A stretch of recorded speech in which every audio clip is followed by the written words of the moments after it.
بسم اللہ الرحمن الرحیم۔ السلام علیکم۔ آپ کی والدہ نے یہ اشرفیاں آپ کی قمیص کی تہہ میں سی دی تھی تاکہ محفوظ رہیں، اور چلتے وقت آپ کو خاص طور پر یہ نصیحت کی کہ بیٹا ہمیشہ سچ بولنا اور جھوٹ کے قریب نہ جانا۔ شیخ عبد القادر جیلانی، جنہیں غوث اعظم بھی کہتے ہیں، بہت بڑے بزرگ اور ولی اللہ گزرے ہیں۔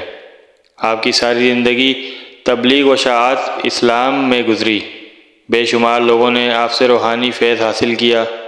آج بھی دنیا آپ کی تعلیمات سے فیض یاب ہو رہی ہے۔ آپ کو بچپن سے ہی علم حاصل کرنے کا بے پناہ شوق تھا۔ آپ نے ابتدائی تعلیم تو اپنے قصبے جیلان میں ہی حاصل کی، لیکن دین کی اعلیٰ تعلیم حاصل کرنے کے لیے بغداد جانا پڑتا تھا۔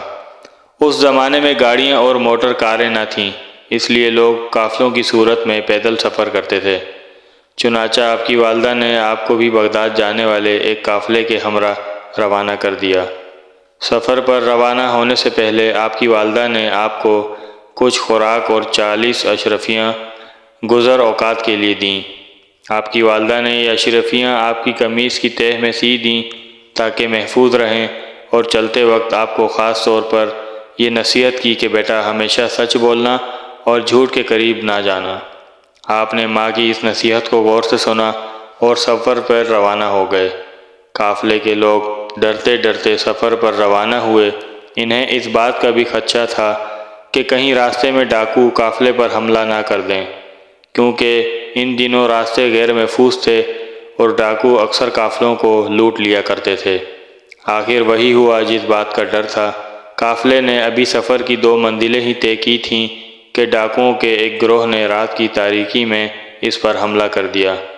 تمام قافلے میں افراتفری اور بھگدڑ مچ گئی، اور ڈاکوؤں نے اہل قافلہ کو خوب لوٹا۔ ایک ڈاکو شیخ عبد القادر جیلانی کے پاس آیا اور کہنے لگا، لڑکے تیرے پاس کیا ہے؟ آپ نے جواب دیا، میرے پاس 40 اشرفیاں ہیں جو میری قمیص کی تہہ میں سلی ہوئی ہیں۔ ڈاکو نے آپ کی اس بات کو مذاق سمجھا اور ہنستا ہوا آگے گزر گیا۔ اتنے میں ایک اور ڈاکو آپ کے پاس آیا اور وہی سوال کیا۔ آپ نے پھر وہی جواب دیا۔ وہ ڈاکو یہ جواب سن کر حیران ہوا اور آپ کو پکڑ کر اپنے سردار کے پاس لے گیا۔ ڈاکو کے سردار نے تعجب سے آپ کو دیکھا اور پوچھا، لڑکے سچ مچ بتا تیرے پاس کیا ہے؟ آپ نے کہا۔ آپ نے وہی بات دہرائی۔ آپ کی یہ بات سن کر سردار کی حیرت کی انتہا نہ رہی۔ آپ نے اپنی قمیص کی تہہ کو کھولا تو پوری 40 اشرفیاں زمین پر گر پڑیں۔ اشرفیاں دیکھ کر سردار کی آنکھیں حیرت سے کھلی کی کھلی رہ گئیں۔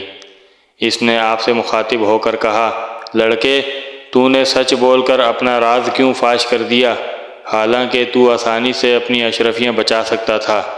آپ نے جواب دیا، میری ماں نے مجھے نصیحت کی تھی کہ بیٹا ہمیشہ سچ بولنا۔ میں نے اپنی ماں کی نصیحت پر عمل کیا ہے۔ آپ کا یہ جواب سن کر سردار اس قدر متاثر ہوا کہ بے ساختہ اس کی آنکھوں میں آنسو آ گئے۔ وہ سوچنے لگا کہ ایک طرف یہ لڑکا ہے جسے اپنی ماں کی نصیحت کا اس قدر خیال ہے، اور دوسری طرف میں ہوں کہ اپنے مالک حقیقی کے احکام سے غافل ہو کر بے گناہ لوگوں کو لوٹتا ہوں۔ اس کے دل سے غفلت کا پردہ در ہو گیا اور اس نے توبہ کر لی اور قافلے کا لوٹا ہوا مال واپس کر دیا۔ اس طرح آپ کی سچائی کی بدولت ڈاکوؤں کی اصلاح ہو گئی اور وہ نیکی اور پرہیزگاری کی زندگی گزارنے لگے۔